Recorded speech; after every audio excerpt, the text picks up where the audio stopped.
हाल ही में यमन के हूती ने इजराइल के ईलट पर लॉन्ग रेंज मिसाइल से हमला किया था और इस हमले से पहले भी हूती ने अरब सागर में एक मालवाहक जहाज पर बैलिस्टिक मिसाइल से अटैक किया था।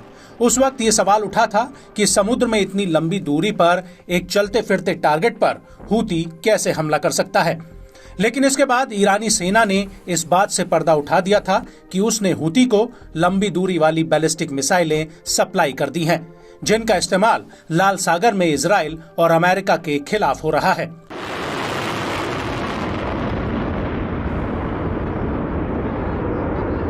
और अब इन्हीं लॉन्ग रेंज मिसाइलों के दम पर हूती अमेरिका को धमकाने में लगा हुआ है। और हाल ही में हूती ने अमेरिकी युद्धपोत यूएसएस ड्वाइट डी आइजनहावर पर एक बहुत बड़ा हमला किया था, जो इस बात का संकेत था कि अब हूती सिर्फ यमन के तट तक ही सीमित नहीं है, बल्कि वो लाल सागर, अरब सागर और हिंद महासागर तक कहीं भी हमला कर सकता है। और हूती की इस नई ताकत से मिडिल ईस्ट में सुपर पावर के समीकरण भी बदल चुके हैं और अब ऐसा लग रहा है कि इसकी वजह से सबसे बड़ी आफत अमेरिका पर आई है, क्योंकि हूती के इन लॉन्ग रेंज हथियारों से मिडिल ईस्ट में अमेरिकी सैन्य अड्डों को सबसे ज्यादा खतरा है।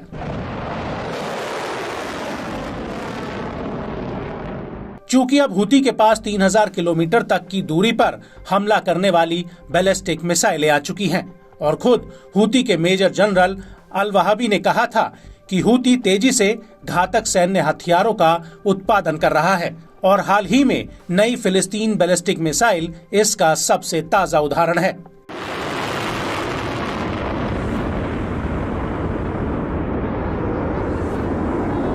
अल वहाबी का कहना है कि हूती का लक्ष्य इंटरकॉन्टिनेंटल मिसाइल बनाने का है, जिससे वो अमेरिका के भीतर हमला कर सके।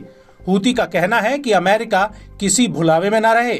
पेंटागन यमन की राजधानी सना से सिर्फ 13,000 किलोमीटर की दूरी पर है और अमेरिका को ये बखूबी पता होना चाहिए कि हूती का लक्ष्य क्या है।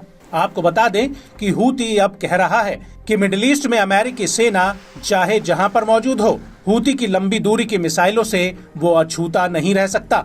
हूती का कहना है कि अब वो मिडिल ईस्ट में अमेरिकी सैन्य अड्डों पर कहीं भी हमला कर सकता है और हूती के इसी बयान से अमेरिका की मुश्किलें बढ़ गई हैं।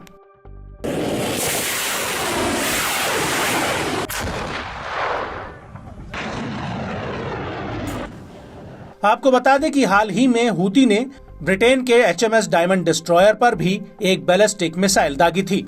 इसके अलावा अरब सागर में उसने 2 मालवाहक जहाजों पर भी हमले किए थे और इसी हमले के साथ हूती ने 24 घंटे के भीतर ही अमेरिकी युद्धपोत आइजनहावर पर लाल सागर में दूसरा बड़ा हमला किया था। और इन हमलों को लेकर हूती के नेता अब्दुल मलिक अल हूती ने कहा था कि अमेरिका से सीधा भिड़ना एक बड़े सम्मान और सौभाग्य की बात है।